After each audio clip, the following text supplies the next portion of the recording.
Hello everyone, आप सबको मेरा नमस्ते and I hope all of you are doing well. आज मैं आप सबको वाल्मीकि रामायण के बाल कांड के अष्टादश सर्ग को पढ़कर सुनाने वाली हूँ। पिछले सर्ग में हमने जाना कि कैसे ब्रह्मा जी की प्रेरणा से देवतागण वानर युद्ध पतियों को उत्पन्न करते हैं। इस सर्ग में हम जानने वाले हैं कि अश्वमेध यज्ञ की समाप्ति के बाद राजा दशरथ सभी राजाओं और ऋषि श्रृंग को विदा कर रानियों सहित अयोध्यापुरी में वापस चले जाते हैं। वहाँ श्री राम, भरत, लक्ष्मण और शत्रुघ्न के जन्म की, उनके संस्कार, शील भाव एवं सद्गुण, इन सब के बारे में हम जानने वाले हैं। तो स्टार्ट करने से पहले मैं श्री सूक्त के चौथे श्लोक को पढ़ना चाहूंगी। काम सो स्मिताम हिरण्य प्राकाराम मात्राम ज्वलंतीम तृप्ताम तर्पयंतीम पद्मे स्थिताम पद्मवर्णाम तामि होपम हवे श्रियम। जो साक्षात ब्रह्म रूपा मंद मंद मुस्कुराने वाली, सोने के आवरण से आवृत, दयाद्र, तेजोमयी, पूर्ण कामा, भक्त अनुग्रह कारिणी, कमल के आसन पर विराजमान तथा पद्मवर्णा है, उन लक्ष्मी देवी का मैं आवाहन करता हूँ। तो स्टार्ट करते हैं अष्टादश सर्ग। राजाओं तथा ऋषि श्रृंग को विदा करके राजा दशरथ का रानियों सहित पुरी में आगमन, श्री राम, भरत, लक्ष्मण तथा शत्रुघ्न के जन्म, संस्कार, शील भाव एवं सद्गुण, राजा के दरबार में विश्वामित्र का आगमन और उनका सत्कार। महामना राजा दशरथ का यज्ञ समाप्त होने पर देवता लोग अपना अपना भाग लेकर जैसे आए थे वैसे लौट गए। दीक्षा का नियम समाप्त होने पर राजा अपनी पत्नियों को साथ ले सेवक, सैनिक और सवारियों सहित पुरी में प्रविष्ट हुए। भिन्न भिन्न देशों के राजा भी जो उनके यज्ञ में सम्मिलित होने के लिए आए थे, महाराज दशरथ द्वारा यथावत सम्मानित हो मुनिवर वशिष्ठ तथा ऋषि श्रृंग को प्रणाम करके प्रसन्नता पूर्वक अपने अपने देश को चले गए। अयोध्यापुरी में अपने घर को जाते हुए उन श्रीमान नरेशों के शुभ्र सैनिक अत्यंत हर्षमग्न होने के कारण बड़ी शोभा पा रहे थे। उन राजाओं के विदा हो जाने पर श्रीमान महाराज दशरथ ने श्रेष्ठ ब्राह्मणों को आगे कर कर अपनी पुरी में प्रवेश किया। राजा द्वारा अत्यंत सम्मानित हो ऋषि श्रृंग मुनि भी शांता के साथ अपने स्थान को चले गए। उस समय सेवकों सहित बुद्धिमान महाराज दशरथ कुछ दूर तक उनके पीछे पीछे उन्हें पहुंचाने गए थे। इस प्रकार उन सभी अतिथियों को विदा करके सफल मनोरथ हुए। राजा दशरथ पुत्रोत्पत्ति की प्रतीक्षा करते हुए वहां बड़े सुख से रहने लगे। यज्ञ समाप्ति के पश्चात जब 6 ऋतुएं बीत गईं, तब 12वें मास में चैत्र की शुक्ल पक्ष की नवमी तिथि को पूर्ण वसु नक्षत्र एवं कर्क लग्न में कौशल्या देवी ने दिव्य लक्षणों से युक्त सर्वलोक वंदित जगदीश्वर श्री राम को जन्म दिया। उस समय सूर्य, मंगल, शनि, गुरु और शुक्र, ये 5 ग्रह अपने अपने उच्च स्थान में विद्यमान थे तथा लग्न में चंद्रमा के साथ बृहस्पति विराजमान थे। वे विष्णु स्वरूप हविष्य या खीर के आधे भाग से प्रकट हुए थे। कौशल्या के महाभाग पुत्र श्री राम इक्ष्वाकु कुल का आनंद बढ़ाने वाले थे। उनके नेत्रों में कुछ कुछ लालिमा थी। उनके लाल होंठ, भुजाएं बड़ी बड़ी और स्वर दुदुम्बी के शब्द के समान गंभीर था। उस अमित तेजस्वी पुत्र से महारानी कौशल्या की बड़ी शोभा हुई। ठीक उसी तरह जैसे सुरश्रेष्ठ वज्रपानी इंद्र से देव माता अदिति सुशोभित हुई थी। तदंतर केकई से सत्य पराक्रमी भरत का जन्म हुआ, जो साक्षात भगवान विष्णु के स्वरूप पायस खीर के चतुर्थांश से भी न्यून भाग से प्रकट हुए थे। ये समस्त सद्गुणों से संपन्न थे। इसके बाद रानी सुमित्रा ने लक्ष्मण और शत्रुघ्न, इन 2 पुत्रों को जन्म दिया।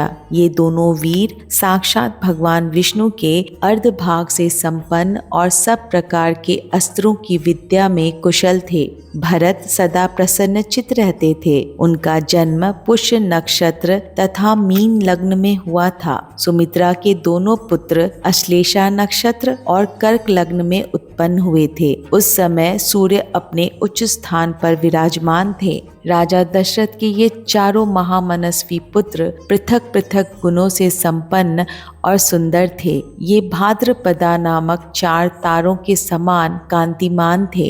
इनके जन्म के समय गंधर्वों ने मधुर गीत गाए, अप्सराओं ने नृत्य किया, देवताओं की दुदुम्बियां बजने लगी तथा फूलों की आकाश से फूलों की वर्षा होने लगी। अयोध्या में बहुत बड़ा उत्सव हुआ। मनुष्यों की भारी भीड़ एकत्र हुई। गलियां और सड़कें लोगों से खचाखच भरी थी। बहुत से नट और नर्तक वहां अपनी कलाएं दिखा रहे थे।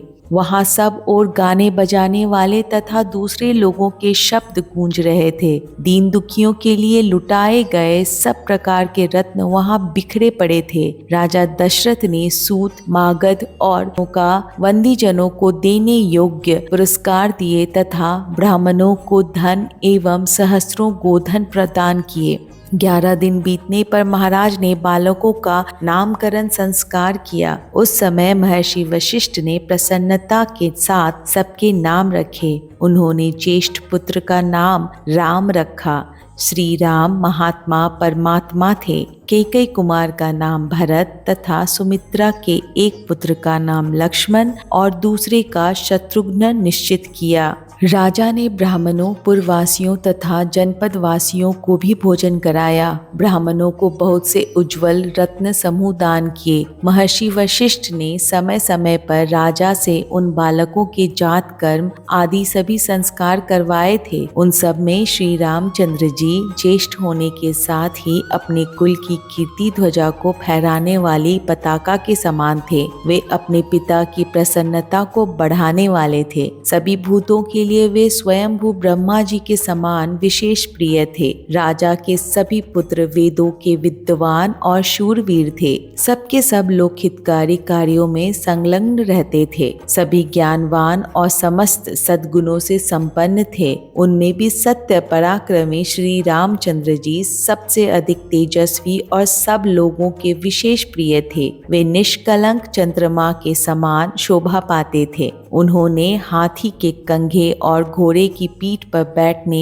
तथा रथ हाँकने की कला में भी सम्मानपूर्ण स्थान प्राप्त किया था। वे सदा धनुर्वेद का अभ्यास करते और पिताजी की सेवा में लगे रहते थे। लक्ष्मी की वृद्धि करने वाले लक्ष्मण बाल्यावस्था से ही श्री रामचंद्र जी के प्रति अत्यंत अनुराग रखते थे। वे अपने बड़े भाई लोकाभिराम श्री राम का सदा ही प्रिय करते थे और शरीर से भी उनकी सेवा में ही जुटे रहते थे। शोभा संपन्न लक्ष्मण श्री रामचंद्र जी के लिए बाहर विचरने वाले दूसरे प्राण के समान थे। पुरुषोत्तम श्री राम को उनके बिना नींद भी नहीं आती थी। यदि उनके पास उत्तम भोजन लाया जाता तो श्री रामचंद्र जी उसमें से लक्ष्मण को दिए बिना नहीं खाते थे। जब श्री रामचंद्र जी घोड़े पर चढ़कर शिकार खेलने के लिए जाते, उस समय लक्ष्मण धनुष लेकर उनके शरीर की रक्षा करते हुए पीछे पीछे जाते थे। इसी प्रकार लक्ष्मण के छोटे भाई शत्रुघ्न भरत जी को प्राणों से भी अधिक प्रिय थे और वे भी भरत जी को सदा प्राणों से अधिक प्रिय मानते थे।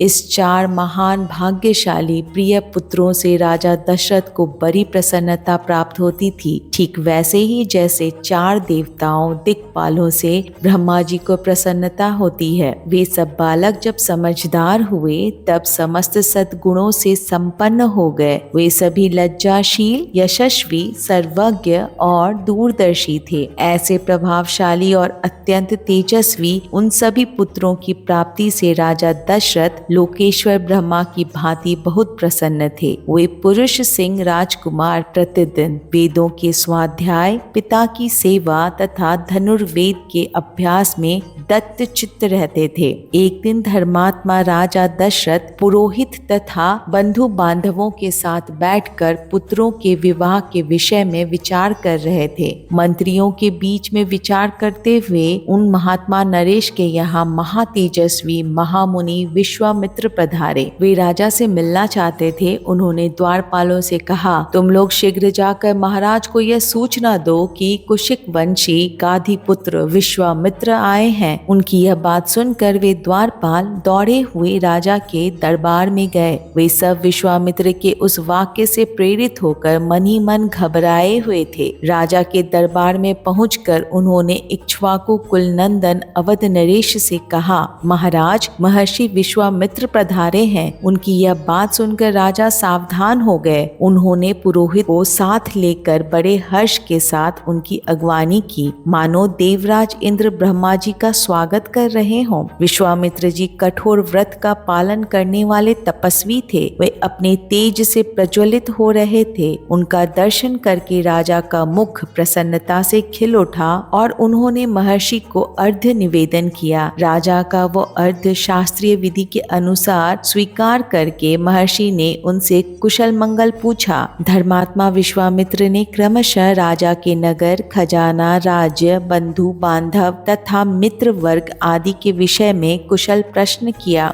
राजन, आपके राज्य की सीमा के निकट रहने वाले शत्रु राजा आपके समक्ष नतमस्तक तो हैं। आपने उन पर विजय तो प्राप्त की है ना? आपके यज्ञ याग आदि देव कर्म और अतिथि सत्कार आदि मनुष्य कर्म तो अच्छी तरह संपन्न होते हैं ना? इसके बाद महाभाग मुनिवर विश्वामित्र ने वशिष्ठ जी तथा अन्यान्य ऋषियों से मिलकर उन सब का यथावत कुशल समाचार पूछा। फिर वे सब लोग प्रसन्नचित होकर राजा के दरबार में गए और उनके द्वारा पूजित हो यथा योग्य आसनों पर बैठे। तदंतर प्रसन्नचित परम उदार राजा दशरथ ने पुलकित होकर महामुनि विश्वामित्र की प्रशंसा करते हुए कहा, महामुनि, जैसे किसी मरण धर्मा मनुष्य को अमृत की प्राप्ति हो जाए, निर्जल प्रदेश में पानी बरस जाए, किसी संतानहीन को अपने अनुरूप पत्नी के गर्भ से पुत्र प्राप्त हो जाए, खोई हुई निधि मिल जाए तथा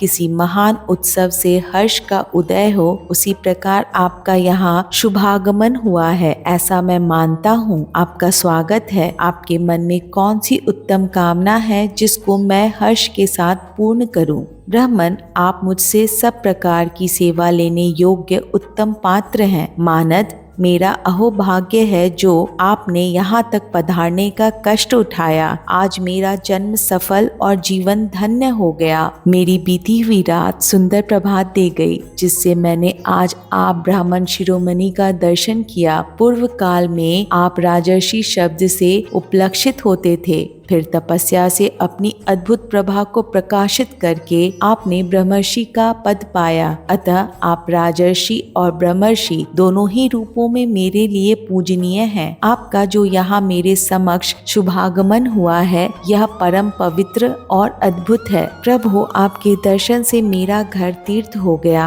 मैं अपने आप को पुण्य क्षेत्रों की यात्रा करके आया हुआ मानता हूँ। बताइए, आप क्या चाहते हैं? आपके शुभागमन का शुभ उद्देश्य क्या है? उत्तम व्रत पालन करने वाले महर्षि, मैं जानना चाहता हूँ कि आपकी कृपा से अनुग्रहित होकर आपके अभिष्ट मनोरथ को जान लूं और अपने अभ्युदय के लिए उसकी पूर्ति करूं। कार्य सिद्ध होगा या नहीं, ऐसे संशय को अपने मन में स्थान ना दीजिए। आप जो भी आज्ञा देंगे मैं उसका पूर्ण रूप से पालन करूंगा, क्योंकि सम्माननीय अतिथि होने के नाते आप मुझ गृहस्थ के लिए देवता हैं। ब्राह्मण, आज आपके आगमन से मुझे संपूर्ण धर्मों का उत्तम फल प्राप्त हो गया। यह मेरे महान अभ्युदय का अवसर आया है। मनस्वी नरेश के कहे हुए ये विनय युक्त वचन, जो हृदय और कानों को सुख देने वाले थे, सुनकर विख्यात गुण और यश वाले शम, दम आदि सद्गुणों से संपन्न महर्षि विश्वामित्र बहुत प्रसन्न हुए। इस प्रकार श्री वाल्मीकि निर्मित आश रामायण आदि काव्य के बाल कांड में 18वां सर्ग पूरा हुआ। जय श्री राम।